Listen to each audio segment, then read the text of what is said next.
Welcome to Fashion Declares How to Build a Circular Economy and one that is regenerative for the fashion industry.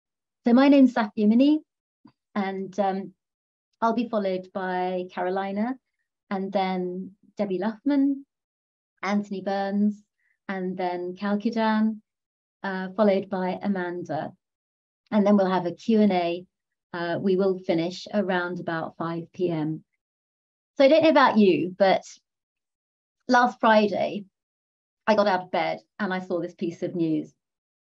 50% of transactions by 2030, Selfridge's plan will be resale, repair, rental, or refill. That is extraordinary. And to take that kind of leadership in the industry and in retail is a real strong statement. It's a statement for all of us. So, of course, there are a huge burgeoning of resale platforms. And we're not going to be talking only about resale, but we have to really acknowledge the speed at which the innovation has driven the way that we are purchasing and enjoying fashion. So here's a list of some of the resale platforms that I'm sure many of you use. So I put together this slide, must have been about a year ago, when I was talking to the Fashion Declares advisors. And I said, look, if we're at 150 billion new garments in 2021, what will that start to look like? Can we shift to reduce the number of new garments that we produce? What if we had, by 2025, 120 billion new garments, of which 25% was ethical and secondhand was growing?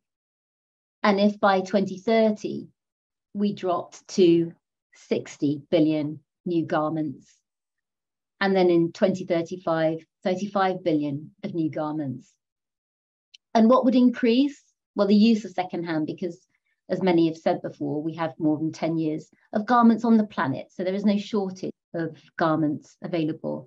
And we have to also acknowledge the importance of a shift to more ethically produced, low impact fibers, and also paying living wage to the workers within the supply chain. Now, you might think, well, where's that come from? Well, in 1970, we had 36 billion new garments being produced, and that increased rapidly over the next 35 years.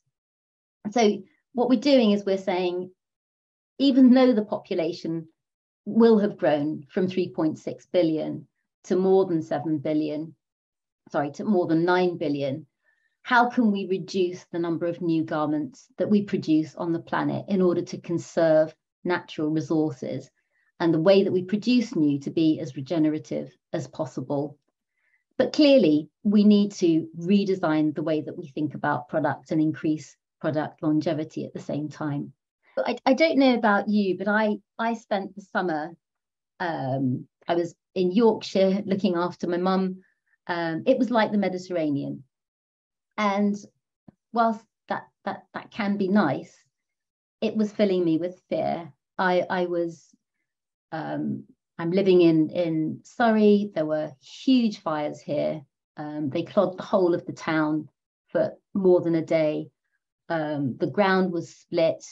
I grow a bit of vegetables in the garden. Those totally failed. For me, I had a very, very worrying experience, I think, of what this speed of which climate and extreme weather events are happening. And I wondered if you could type into the chat box how you experienced the climate crisis this summer. So I think, without question, civil society leaders, business people alike, have really found this summer a massive chapter change. There is those that were slightly skeptical about the speed of climate change and climate collapse are now much more concerned. If we look at the wildfires, the heat waves, the drought, the floods, and the famine. I've been traveling and working in fair trade in India and in Bangladesh and in Pakistan, and Pakistan's horrific impact with 33 million people now being affected by the flood, we forget that after Antarctica and the Arctic, that it's the Himalayan mountains that hold the most snow and ice, that it's a climate hotspot with impact to the whole of the Southeast Asia region, and just how dense the population is there, and how this is also the region that is so inextricably linked to the supply chains of the fashion industry. It's clear that with the retreating glaciers of over 15 meters annually, and with 8 billion tons of ice being lost and no fresh snow to substitute that there is a really phenomenal impact that Pakistan is about to be bearing. And if we move to the next slide, I mean, we've used this slide before about the unfair impact of climate collapse and climate breakdown. What's been powerful also is just the strength with which the leaders in Pakistan and in other global southern countries have been saying how it is absolutely imperative that the high-income nations act both in terms of cutting carbon, but also to properly finance adaptation and resilience in the countries that are being worst affected. We've talked before about the human climate niche. Everything is happening extremely quickly. The impact of extreme weather patterns, increasing uninhabitable lands with crop failure, both food systems and fiber systems are under threat. I read that 20% of cotton production has been impacted by drought and weather conditions. And this will lead to food and water security, meaning that up to 3 billion people could be on the move by 2070. So this is huge. And Fashion Declares is calling for immediate action now within the fashion community. So we have another COP in Egypt very soon, but despite all of the agreements, we know that we're not moving quickly enough. The carbon emissions are simply increasing. We need to start talking about how we redesign the fashion industry to fit within planetary boundaries. Those planetary boundaries, well, many of them clearly are impacted by the fashion industry. Up to 10% of CO2 is said to be related to textile and fashion and clothing production. Obviously, the farming systems used are highly fossil fuel intensive, with the nitrogen and phosphorus loading, and both land use and biodiversity are impacted by fashion and clothing and the way that we distribute those products. So we know that fossil fuels is nearly 90% of the greenhouse gas emissions that are destabilizing the weather patterns and the climates, the food security of our world. And we also know that more than 2/3 of the fabrics that we're using and the materials that we're using within the fashion industry are in fact fossil fuel derivative. They are synthetics. So I'm calling really to set a context for our discussion about the circular economy. How do we redesign the fashion business? We do need to cut production by up to from 75 to 95%. But how do we do that whilst rebuilding a regenerative system, an economy that puts people and nature central, and that allows us to pull the fashion industry to redesign it to fit within planetary boundaries? So with that, I would like to welcome Carolina from ECOALF, a fantastic Spanish brand that also has presence around the world. I presented with Javier, the founder of ECOALF at World Economic Forum earlier in the year, and I'm just delighted that you've joined us from Spain. And I'd just like to ask Carolina, please, if you wouldn't mind just sharing with us this summer, how was it in Spain? How did you experience the impact of the new climate? I think we experienced it as you were saying it, no? I think we felt fear because it was typically the summers are very hot, but usually there is rain, especially in the north part, and there was no rain. And it was extremely, extremely hot, and it was very with a lot of fear. It was experienced, yes. Especially when we read, no, that it's going to be one of the coldest summers going forward, no? So it's just going to get worse and worse. So this is why I think it's so important to accelerate all the commitments and all the changes we want to do to accelerate and to collaborate with the different stakeholders. Well, thanks for sharing that. If we could move to your presentation. Yes. Thank you so much. And thank you very much, Safia and Fashion Declares, for inviting ECOALF to your webinar today. And before we go to talk about ECOALF, I would like to start with some numbers and a reality check that I'm sure a lot of you today are aware, and probably these numbers are much higher. So there is approximately 500 million plastic bags that are being used each year. And the problem is the usage that we're giving it. Approximately 80% of these have a lifespan below 15 minutes. Then in the oceans, we're talking about something different, which is the fishing nets. Approximately 650,000 tons of these carded fishing nets are left at the bottom of the ocean. And as they sink down to the ocean, they take away more than 700 marine species every year. What we see, it's only a tiny, tiny part. So the recent studies show us that 75% of marine debris is at the bottom of the ocean. And nobody is collecting this. And for you to get an idea, when we talk about a crystal bottle being thrown into the water, it takes around 700 years to decompose. Cans, 200 years, and plastic in these slides, it shows 450 years, but in reality, it's endless because it turns into microplastics that unfortunately turn up in the fish and in our systems. So we're talking about these plastic islands that look like highways. And I think today there is approximately 7 plastic islands. And then of course, because of the winds and the currents, all this plastic turns into microplastics, which are tiny, tiny, tiny particles. Recent studies show that already 1/3 of the fish have plastic in their guts. And Ellen MacArthur Foundation, which is a huge reference for us at ECOALF, says that if we continue at this pace, by 2050, there will be more plastic than fish. At ECOALF, we believe that there's already more plastic than fish in the ocean if we weigh it. 90% of the waste polluting our oceans is coming from just 10 rivers. And this is a little bit to go around the world, no? So if we think of Beirut in the Mediterranean Sea, this is an image of Sidon, 48 kilometers from Beirut, and the people in the water are standing on a pile of waste. So every time there is wind and rain, all the mountain of waste goes into the water. This is an image of Italy in the Strait of Messina last summer, and I'm sure many of you have seen, is one of the biggest landfills in the bottom of the ocean in the Mediterranean Sea. Then Hawaii, and a paradise island. This is currently happening twice a month. And then of course, Pacific.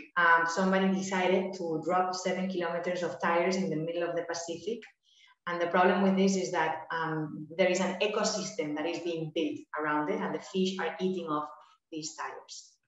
So at the end, every minute of every hour of every day, we are dumping a garbage truck of trash into our oceans, when our oceans are the oxygen of the planet. And now going back to why ECOALF exists. As we know, fashion is the second most polluting industry in the world, and we've seen the numbers that Safia shared with us.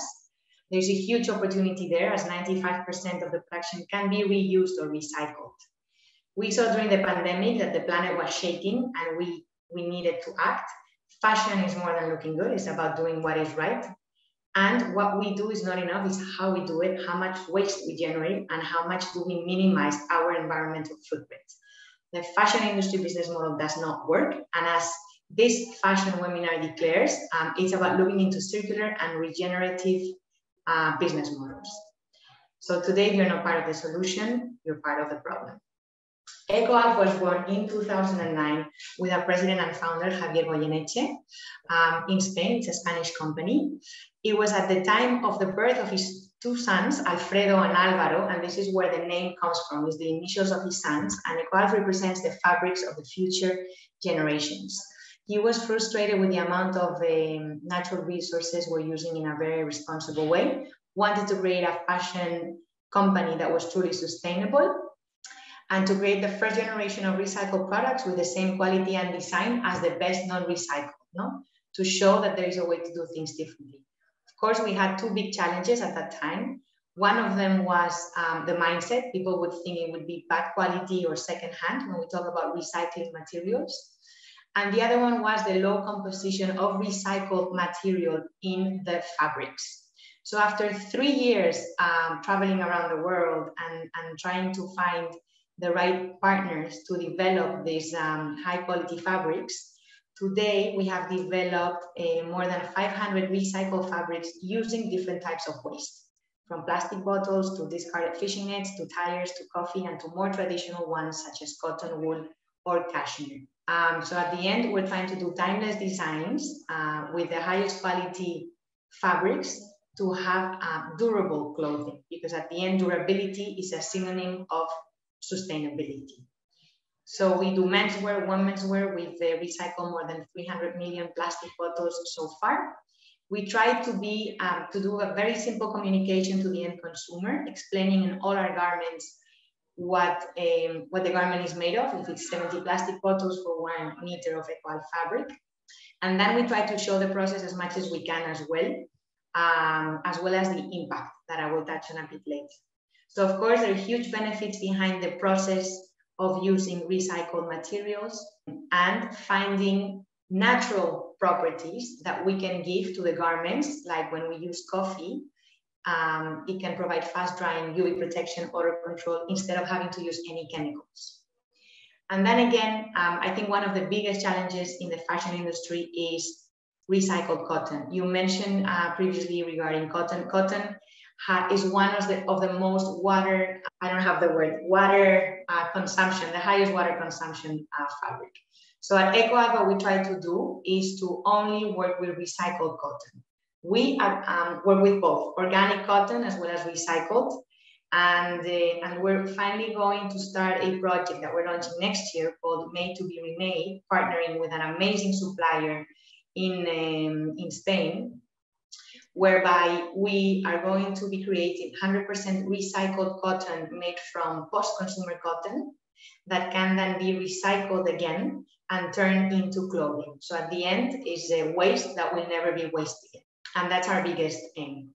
Transparency and traceability, key for us. And during the pandemic, we activated the Beacon technology, which is a third party that basically audits our supply chain and all the process from the fabric all the way to the end of the product. So the consumer can see all the details from where it's being made, but also how much water or CO2 emissions or how many kilometers the garment has traveled.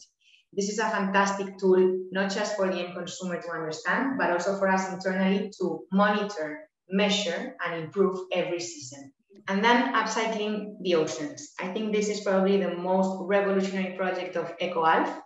It was back in 2015 when Javier received a call from a fisherman that was complaining because he said, why are you recycling so much waste from Earth when you should be recycling waste from the ocean? You should see how much waste there is in the ocean. So of course, he went out on the boat with the fishermen and he saw that every time the fishermen pull up the nets while they're fishing, there's this huge amount of waste coming out of the water that is then dumped back into the ocean. So when he saw this, he found out as well that 80% of marine debris is at the bottom of the ocean. These fishermen are already collecting it. So he created the ECOALF Foundation to activate upcycling the oceans with the fishermen. So this is a very simple project whereby we put containers on the boats. Every time the fishermen are fishing and collect waste, they throw it on the containers. When they reach the port, they throw all the waste in the port. On a weekly basis, the containers of each port is being collected, and then all the waste is separated and classified and sent to the different recycling facilities, whether it's glass or a can or tires. Then the ECOALF fashion brand, keeps the plastic bottles, and it goes through the recycling process of converting it into flakes, pellets, spinning yarn, and our sneakers or our outerwear to bring it back into the fashion collection. So what started in Spain in 2015 with 3 fishermen in one port in Villajoyosa, today it has expanded. It has expanded throughout the whole Mediterranean coast of Spain, in 49 ports, across the Mediterranean Sea. So we are present in Greece, in Italy, and in France. And our mission is to work with 10,000 fishermen by 2025 and clean the bottom of the ocean. At the moment, we have the support of 4,000 fishermen. We're collecting 1,000 tons of waste from the bottom of the oceans, approximately 200 tons every year. And from that waste, only 10% is plastic bottles. And this is all, of course, thanks to the fishermen that are doing this in a voluntary way. And because there is no planet B, this is a claim that we registered back in 2015. We have people all around the world sharing images, different, as you can see, different ages, different cultures. And it's amazing, no? Because it's different voices around the world that are fighting to protect the planet and that want to give visibility and want to share their voice. So this is also a fantastic way to kind of like bring the message out there and start to wake up people on the need to act. So I'm closing with this B Corp certification that we received in 2018, and that we're very proud because for us B Corp is more than a certification; it's a community of people bringing change to the world. So so thank you very much, and let me share the screen back with you. Thank you so much, Carolina, and congratulations on your amazing work. There are a couple of questions in the chat box that you might want to answer directly. Exciting to see the fishermen so passionate, really guardians of the sea, voluntarily contributing by giving their plastic and building this amazing system that you've developed 500 new materials and fabrics. I hope at some point they might come onto the trade market so that others could use them. I'd like to ask Debbie now to join us from ThinkCircular. Debbie, thank you so much for joining today, and it would be very exciting if you could also kind of take a bit of a step back, because I think we understand different things when we think about a circular economy, and I know that you're going to help us into that, and also from that experience of both fast fashion, but also having been product director at Finisterre. So yeah, over to you, Debbie. Thanks so much for joining us.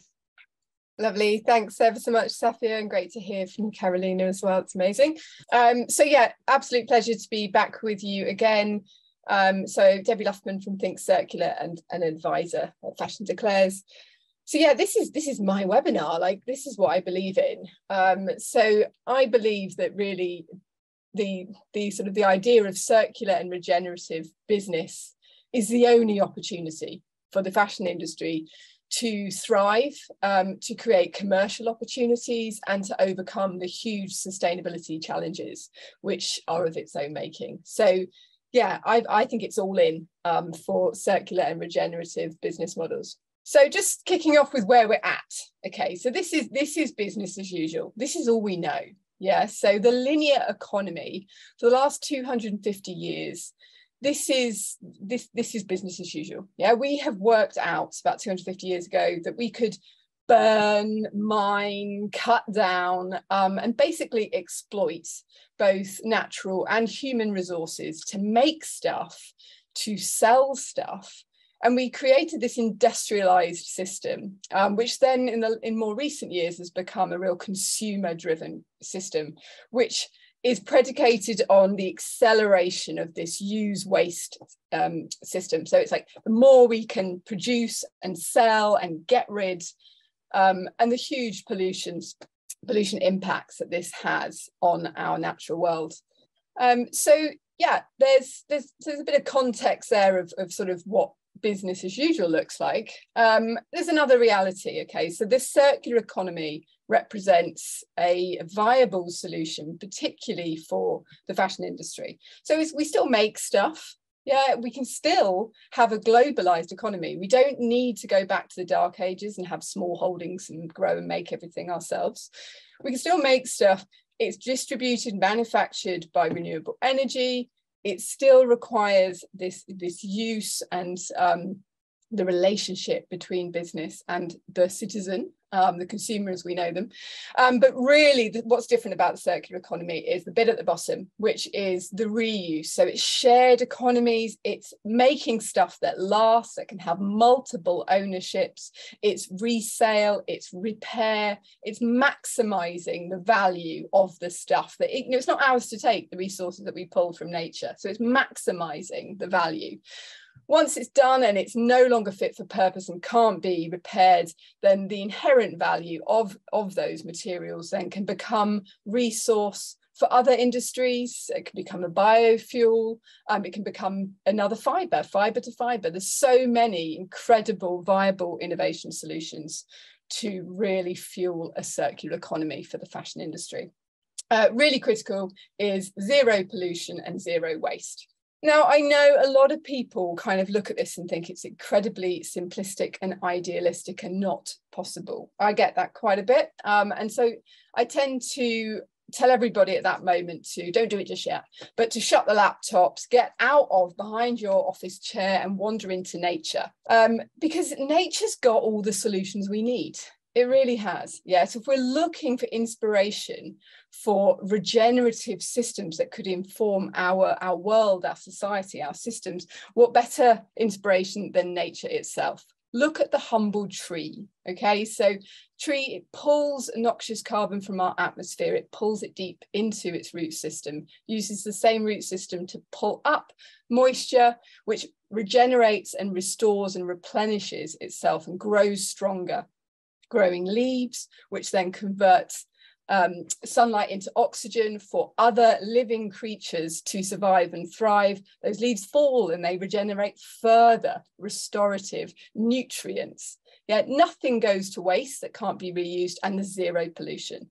Yeah, so I implore you, get outside into nature. That is the inspiration. Yeah, the 250 years of the Industrial Revolution are nothing in planetary terms. Yeah, there is an alternative system available to us. Okay, so then putting that into context for actually how can circular and regenerative systems inform the fashion industry to create opportunities for circular business models? Okay, what does that look like? What are the key principles?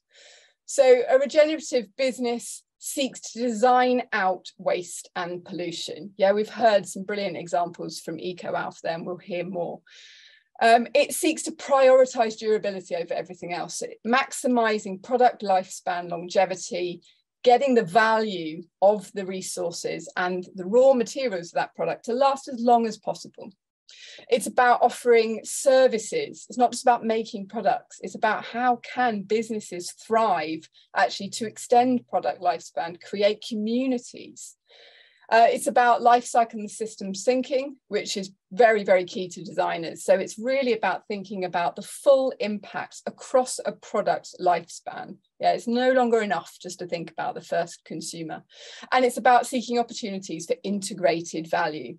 Just a couple of examples I'm going to share of actually this is happening. Yeah, that really excitingly, this isn't just theoretical. So ways in which businesses are already extending product and resource value and communicating their values to their customers. So repair, just such a simple, it's not new, but it's an incredibly important tenet of the circular economy. So Finisterre, Nudie Jeans and Patagonia, just some of the examples that I could choose of ways in which brands are repairing and offering repair services, repair kits, repair skills to extend product lifespan. And then this is huge. We've already talked, Safia shared some of the examples at the beginning. So ways in which actually the fashion industry can move away from just creating more products, but offering the logistics and the platforms for products to have multiple lifespans, multiple adventures. Yeah, so some examples, Vestiaire, ThreadUp and Reskinned, the logistics partners, yeah, that are enabling a very democratic way of engaging with products. This makes them more affordable, more accessible, driven by technology, actually to make pre-loved secondhand as easy to buy as new. So really important.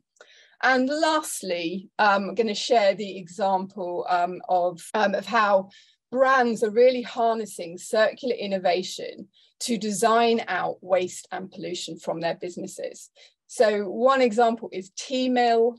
They not only do they use low impact materials as an input, they then take those back. So they recycle and reuse those materials to become future resource. But what really excites me is the fact that they do on-demand manufacturing. Now, if you're in the buying department in a fashion company, you will know that you buy to made up numbers. Yeah, you buy to minimum order quantities. You factor markdown in. You've got these sort of these Excel tools, and all this does is drive up overproduction and eventually overconsumption and or waste. Yeah, so the reason why this makes sense to utilize technology to drive down overproduction, not only because it minimizes waste and resource depletion, but it's also financial sense, right? It just makes no sense. We're burning through cash as well. So it's a hugely important, viable commercial tool for business. Mud Jeans offer a subscription service, and Unspun, brilliant example of a brand which is really focused on fit.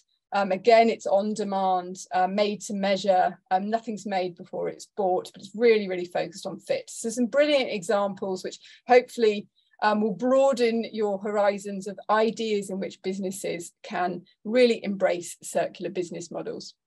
And the last slide I will share with you, which I just absolutely love. I'm going to share the link in the chat because you need more time to stare and investigate this. It's a slide from the Institute for Positive Fashion from the British Fashion Council, and it's basically a vision of what a positive, circular, regenerative fashion ecosystem could look like.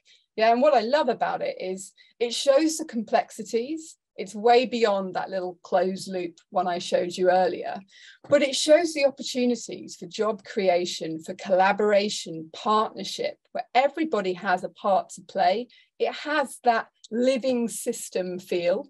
It is going to require cooperation and collaboration, probably some legislation as well.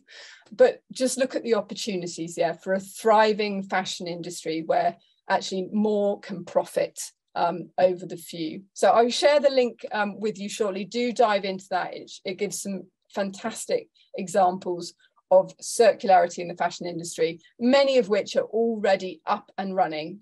We just need to get into it and invest in it further.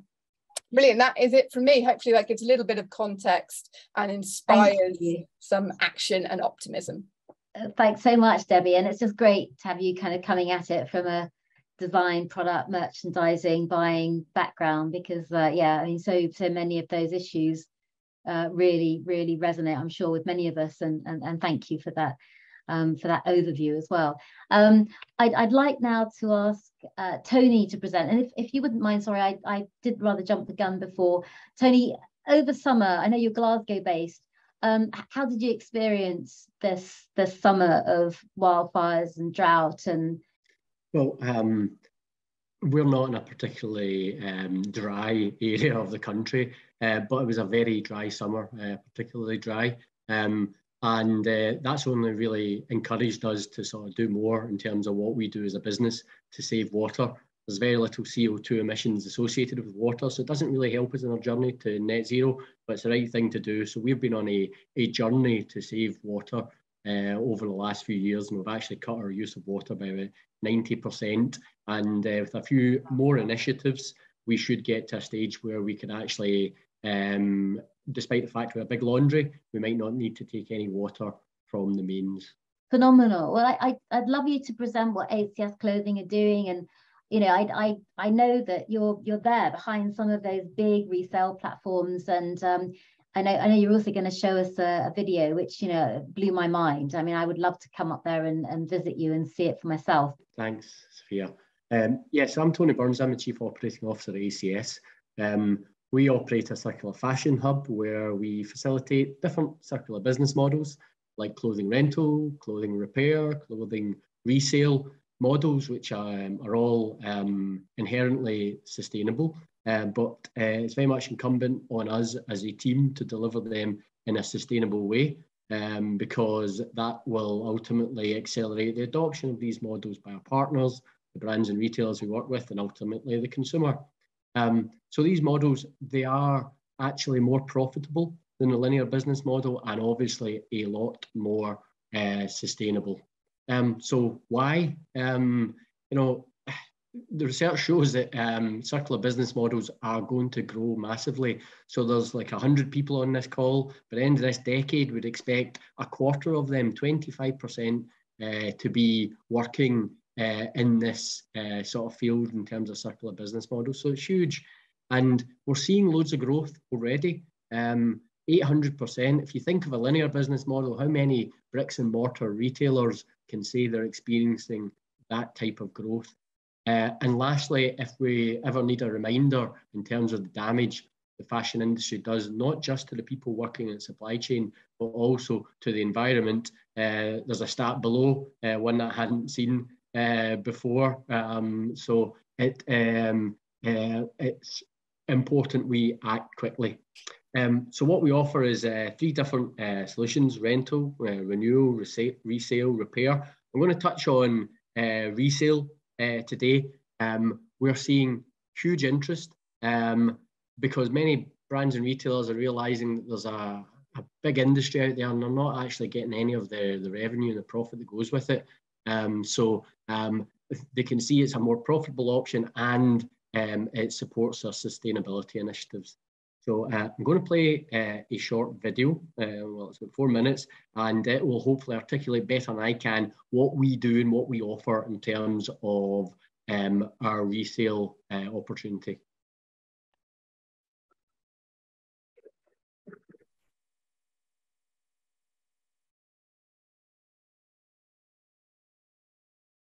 Welcome to the ACS Circular Fashion Hub, the largest back-end logistics provider of garments in the UK. We offer the resale solution. To start the journey, we sort the technical elements. ACS Advanced API links are integrated with your website, which notify our team when an item is en route. Once it arrives on site, our team member takes delivery from the courier to our dedicated resale department, ready to be unloaded and logged on the system. Each item is carefully measured to ensure correct details are registered for resale. Inspection is a thorough process. We look for marks in the material, faults or damage. The items will then be inspected a second time and graded into a category. New with tags, excellent, very good, good, or gently loved. With the item properly graded, the details are then digitized. The item is then sent for spot cleaning. The next step is the ozone sanitization unit and our steam tunnel. If necessary, the item is sent to our repairs team and refurbished to full grade A quality. Great care is taken with every repair. We can cater for clothing, accessories, shoes, and trainers. Now that the item is as good as new, images are captured in our cutting-edge photo studio by our expert photography department as detailed by your brand. We cater to any product, ensuring the highest quality images are uploaded to your website. Images are digitized onto our tracking database, paired with the corresponding SKU tag, alongside a detailed item description. We have the capacity to store hundreds of thousands of items ready for dispatch. Each item is wrapped in recycled plastic to keep it fresh and free from dust. The next stage is dispatch. A notification will prompt our database to register the item as sold. Then select the item from storage and place it neatly inside the packaging of your choice. Sustainability is evolving, with heavy consideration on an item's true end of life. Once an item has been rejected during our quality assessment, we work with you to decide on your chosen route. ACS collaborates with industry leaders to ensure we have the best renewal solutions possible. We are circular and do not send anything to landfill. This brings us to the end of our resale solution at ACS. Our circular fashion hub is surrounded by an innovative biodiversity bubble that utilizes rainwater to wash our garments. Everything on site is recycled, and we minimise our waste in everything we do. We use expert technology, such as our state-of-the-art ozone chamber and microplastic filters in our washing machines. It's time to rethink the fashion industry. Resale is profitable, sustainable, and scalable. Join the resale revolution. Repowered by ACS. So that's just some of our partners across all our different circular business models. We touch on resale. We support brands like Huey, Hardly Ever Worn It, like Cheeky Cherub, like Reflaunt, who offer tech for a variety of luxury brands and retailers. So we do all the back end for them. We're seeing huge growth and interest in this area. And everything that underpins what we do is sustainability. As mentioned in the video, nothing goes to landfill. We're really focused on delivering all these circular business models in a sustainable way. I believe I'm running out of time, so I'm going to stop there and pass back to Safia. Thanks so much. Thanks so much, Tony. Kalkidan, if we could ask you to present, and congratulations on OWNI and having raised funds for this stage of your business. We're really excited to hear more about what you're doing and how you do it. Over to you, Kalkidan. And please, if you could tell us a little bit about this summer for you. How did you notice the shift in weather patterns and climate? Thank you, Safia. Thanks for having me.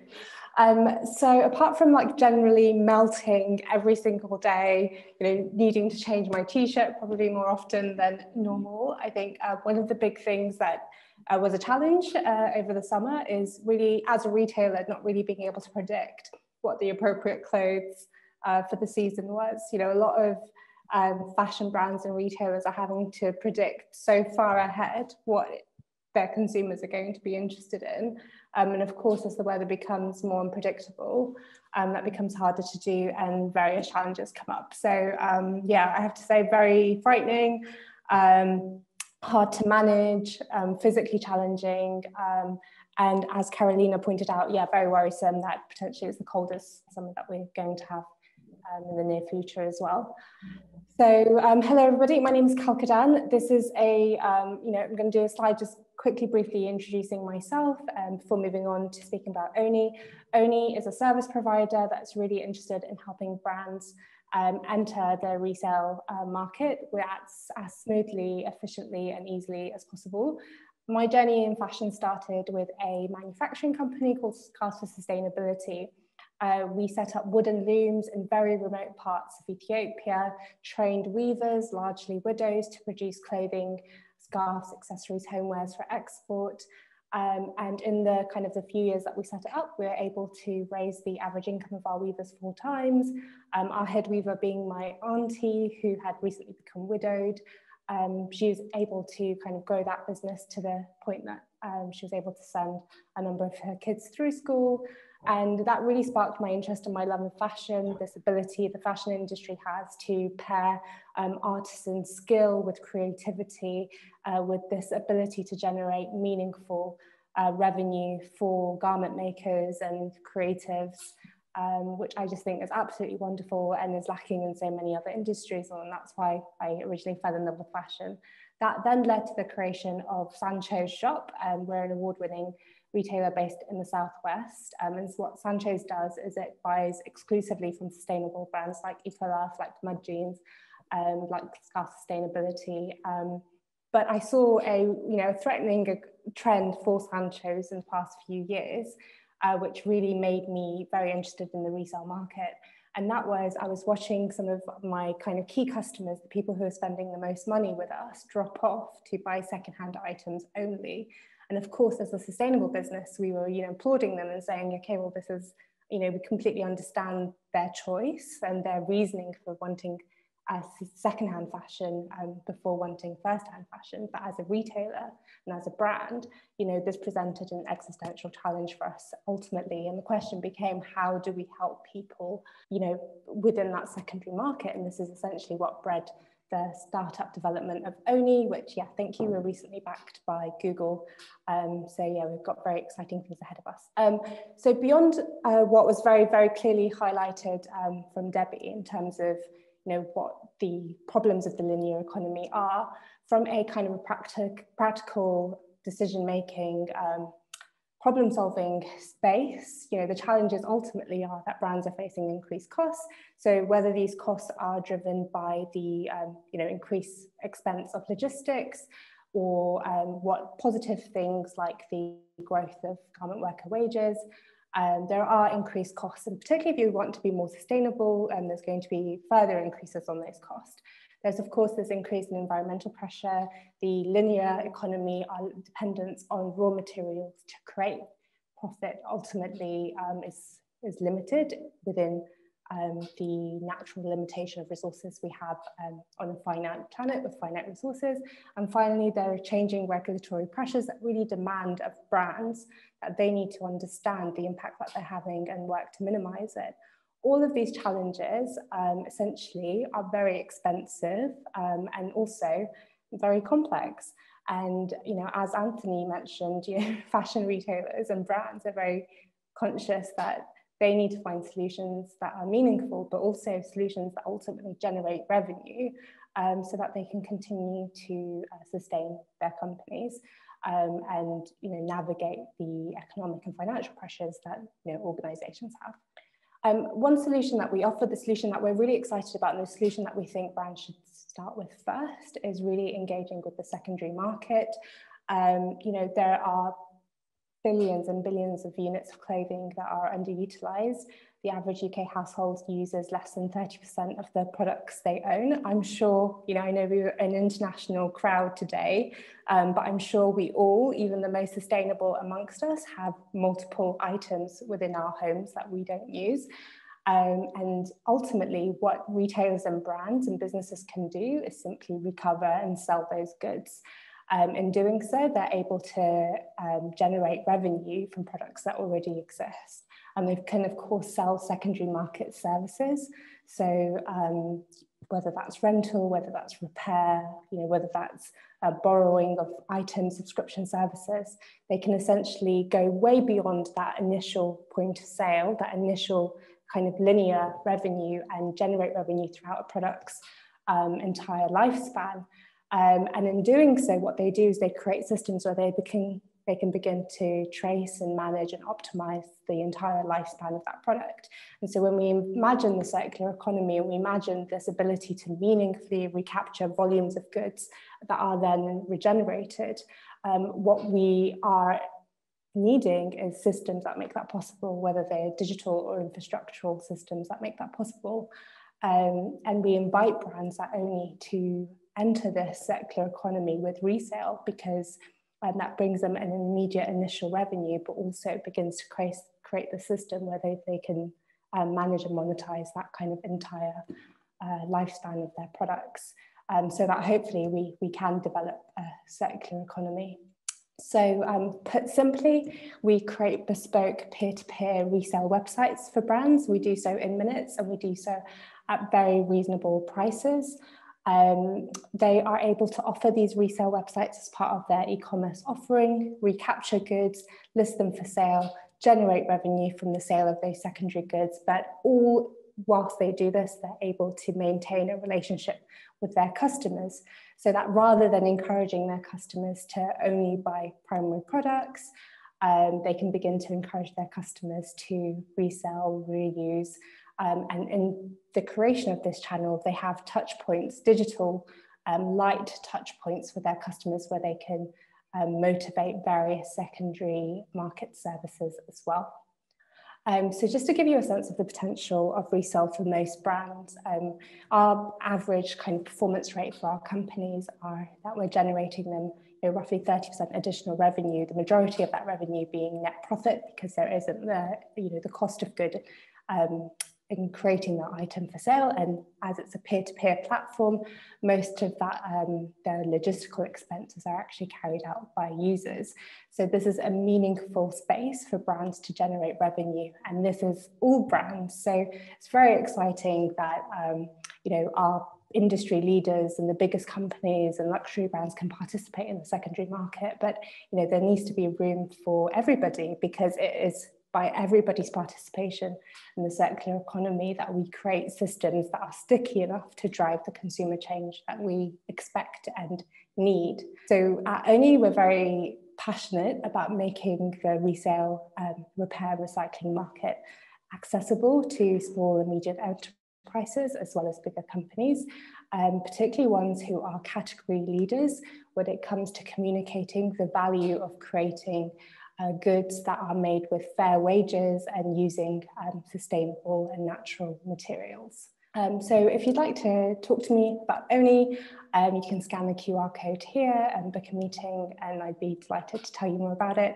We're looking for repair partners and recycling partners too, so if audience members specialise in that place, please let me know. Thank you. Thank you so much, Kalkidan. And I'd like to move on to Amanda. Future Fabrics Expo. Future Fabrics Expo, yes. Sorry, always Nina and yourself have worked together for years. I'm a massive fan of what you do. I've asked you to specialize on the circular economy part of the hugeness of all that you do. So if you wouldn't mind leading straight into your presentation. And yes, indeed, will do. Thank you, Millie. Next slide, please. I'll try and make it zippy, because this is not going to be the whole circular world of materials. We're going to try and touch on it. So for those of you who don't know us, so I'm Amanda, the curator at the Sustainable Angle, and we're the creators of the Future Fabrics Expo.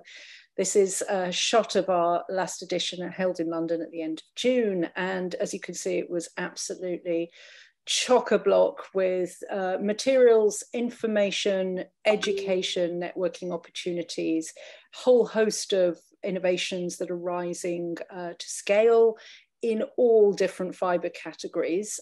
And so we're seeing everything from, we're all aware of the circularity in materials through recycling. So we're seeing a lot of ingenuity in that, both in chemical and mechanically recycled fibers, across all different categories, and technologies that will separate natural fibers from synthetics, which has been a long time coming. So that just gives you a little bit of an indication, a snapshot into what we're doing, heralding the new materials revolution. And so just to give you a little insight into the way that we go about looking at materials to decide where we place them and how we speak about them and how we think about their relative sustainability benefits. So we're following cradle to cradle systems. So from the Cradle to Cradle book, which probably many of you know about, it's a beautifully simple way of thinking about materials and their place in the world and how we should conceive of working with them. So it's separating materials basically into two material flows, either those that are technical, so those are the synthetics, metals, things that are recyclable and should stay out of the biosphere, and they should be endlessly recyclable. That's the optimum mission. And those materials that we know come from nature, they're naturally grown, and we should be making sure that we are not infusing them with toxic chemicals so that they can return to the biosphere and do what nature wants them to do, which is to disperse and dispose and become food for the next growth cycle. This is the optimum vision that we keep in mind when we're thinking about how we speak about materials. But of course, we all know that we are in this place. This is where we are at the moment, following along from Debbie's amazing presentation. We exist in a world where global fiber demand looks like this, that huge sort of greyish black area. 2/3 of global fiber demand is actually made up completely of petrochemical materials, 52% of which is polyester, and only 15% of this market share is actually made up of recycled synthetics at the moment. As you can see, almost a quarter taken up by cotton. Most of that is intensively farmed with all the attendant issues along with that. I think we all know about labour abuses, obviously heavy water use, pesticides, chemical fertilizers, etc. Only about 1% of this share is actually made up of organic cotton, and the tiny little wedges there of all the other fibers. So, our global fiber basket really lacks diversity. And you know, we're looking at a plastic world. We live in an utterly plastic world, as was highlighted by the ECOALF presentation first thing. So we've gotten our messages basically at the Expo were around, very heavily around climate change, what we need to do about that to address our very extractive, linear, wasteful processes, how that has terrible effects upon biodiversity loss and the interrelationship of that with climate change. So we need to decouple from oil, whether it's a material feedstock or the energy that drives the production of it. We just need to do that as quickly as possible. Work very hard to restore biodiversity through regenerative systems, optimize the waste, which is what we're all talking about today, via those circular systems. And also we do a lot of sort of thinking about what we can learn from what's gone on in the past and where new material development is headed and what that can show us and teach us. So as you can see over to the left, when we're speaking about the Industrial Revolution setting in stone that create obsolescence and just create more and more and more, sell more and then waste more. We've realized that we need to go past just sustaining, because that's just keeping things on even keel. And as far as materials and all our operations are concerned, we need to really put a lot of effort into regenerating those broken systems and you know, broken biodiversity and natural life. So you can see where our problems started over on the left. We had the invention of the petrochemical-based materials. They grew exponentially, and now we have to decouple from those and wean ourselves off that addiction and head towards materials that consider their relationship with the natural world much more. So we're heading towards materials in all categories. So those that are grown in the soil and those that we take from animals, for example, need to come from regenerative agricultural systems if we're going to repair things. And so we use this very important tool to us is to ascertain, first of all, if we're going to think about sustainability, where does the material come from? How does it get grown? What does it take to actually produce that raw material? And then that leads to the next set of questions around processing routes. What's happening when you're processing a particular material? Lots of people will go, oh, it's natural, that means it's great, it's sustainable. Well, not necessarily if you're processing it in a very toxic way or using dye stuffs or wasting water, for example. So we find this is really useful to sort of anchor and align where are we getting our materials from and what do we need to know about them? What do we need to question our suppliers about? So I'm just going to, because I know we're going a little over time now, just going to shine a spotlight on one new material development category that I think is really interesting from a circular perspective. So as I mentioned before, you know, we've got all different kinds of opportunities for circularity within materials, but this one is really interesting. It came from a report commissioned by the Laudes Foundation. They used to be known as the CNA Foundation, so they put a lot of investment into supporting sustainable practices in the fashion and textiles industries. And they commissioned this report called Spinning Future Threads. And this was to discover what the possibilities were in the immense amount of agricultural waste that is produced every year. This was focusing very specifically on Southeast Asia. And so just out of these 6 crops alone, once the harvest has taken place, the residue that's left over offers more than 250 million tons of cellulose waste material, which could be turned into fiber. So there's many different organizations that are being supported by Fashion for Good to gain the investment to scale these particular innovations that are taking the cellulose embodied in this waste that would normally be burned and is creating huge problems with air pollution in places like India. I think there's something around 40% of air pollution can be attributed to crop burning, where the farmers are wanting to clear the field as quickly as possible so they can replant. So, and it's also offering another income stream as well to the farmers. So they can take the harvest, they sell that, and then they can also recover what's left from the so-called waste cellulose. So it's basically tapping into something that's seen as has no value whatsoever, providing a solution as well to an environmental pollution problem, and really thinking about the farmers' revenue streams. And so there's one particularly that is now commercially available. This one was a Global Change Award winner in 2018.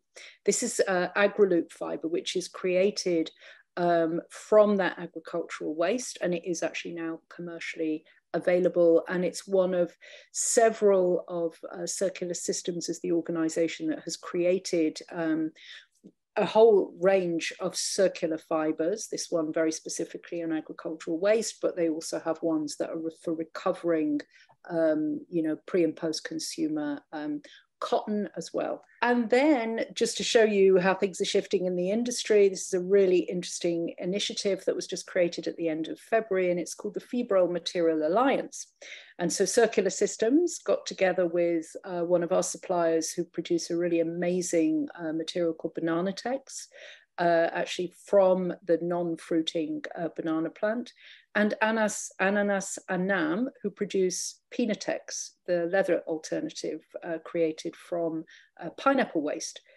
So they've all got together and realized that actually what we need to do to address a lot of the fashion industry's issues is pivot much more strongly to those materials that are biosourced, that can be safely returned to the biosphere, as we looked at in the cradle to cradle diagram, and really to get a lot of organizations to join them to create this platform to push this material change. So new cellulose material streams.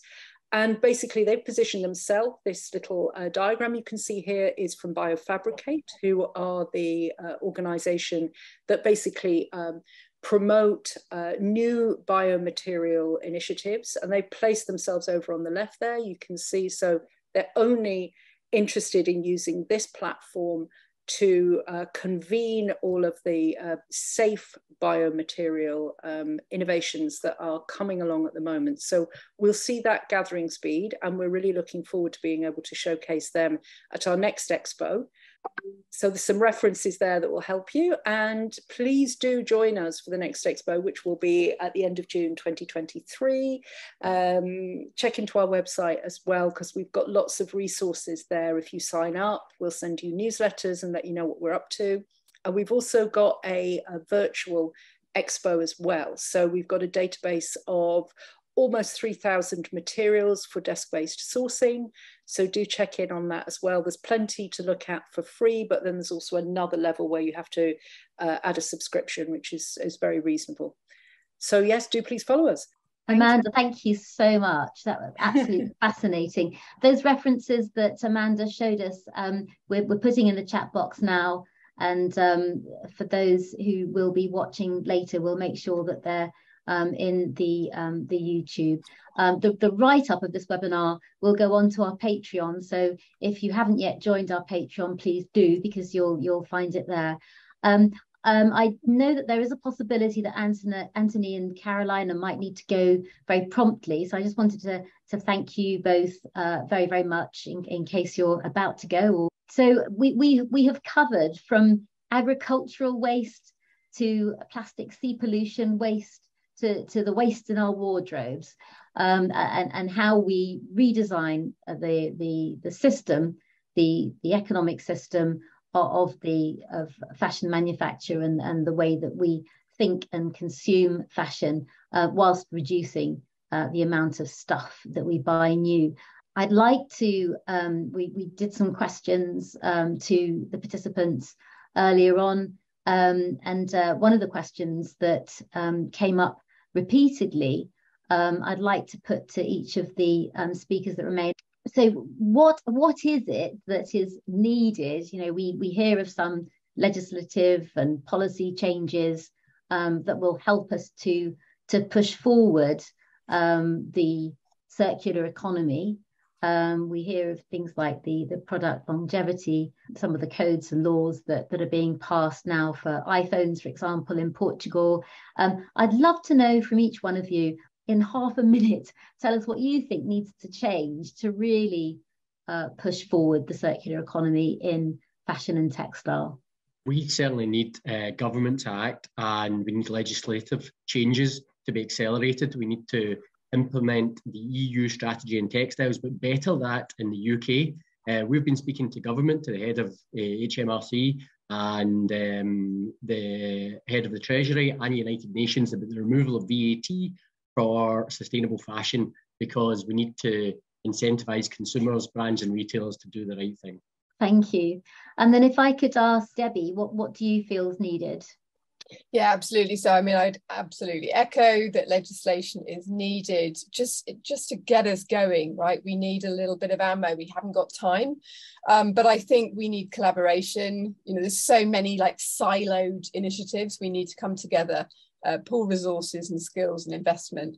And we need to stop incremental change. Stop just like whacking a bit of recycled or whacking a little tiny range on the end of something. We need systems change. We don't need incremental change. Great. Kalkidan, can I come to you? Yes, of course. I think that we need proper, capable technological systems to scale the change that we expect to scale. There are like a number of inefficiencies around how we understand product information after the point of sale, how we understand garment composition and the clarity and transparency of that, how we track and trace products after they've been produced or before they've been produced. These efficiencies are possible. There are no kind of technical limits as to how we get there, but yeah, coordination in developing them and then standardizing how different stakeholders both create, manage, communicate them, I think is going to be really necessary for the circular economy. Thank you so much. Amanda, over to you. What are you? Yes, couldn't agree more. I think, the legislation's really, legislation that's got teeth, real teeth, is super necessary. But also, from our side, we've seen innovators struggle because basically nothing's going to come to scale and have positive impact without investment. So it's also, it needs all the actors, obviously, all firing off at once, but very clearly, but just more of a drive to take risks from the investment community to drive positive change so that we can action the replacements more quickly. I think that's something, we're starting to see it happen. So it's not all doom and gloom. There is a lot of excitement around, where we go next, how we actually physically decouple from plastic, all of those things. But in order to create alternatives, it takes money, and brands really need to step up as well and hold hands, I think, with innovators and not just turn from one latest thing to the next, which is how the fashion industry works. Let's face it, we have to shed that mindset very quickly. The brands need to. And I know a couple of brands on the webinar now that are in that stage with great ideas, looking for investment, wanting to bring these things to scale. So I'd like to bring back to the final slide, just to Kalkidan's point. Absolutely, the accountability, traceability and governance question, really key. We're going to cover that in our October the 5th webinar. Do follow us, do share what Fashion Declares are doing with other friends within the fashion industry. We have social media assets on our website. Please share them. We will have this webinar written up and shared on our Patreon. So please do go on to the Fashion Declares Patreon and join us. We are a voluntary organisation, and all of your support is so incredibly vitally needed. We're a community, a bottom-up, industry-wide movement of different actors within the fashion industry who care deeply and want to see action now in the climate, ecological and social emergency.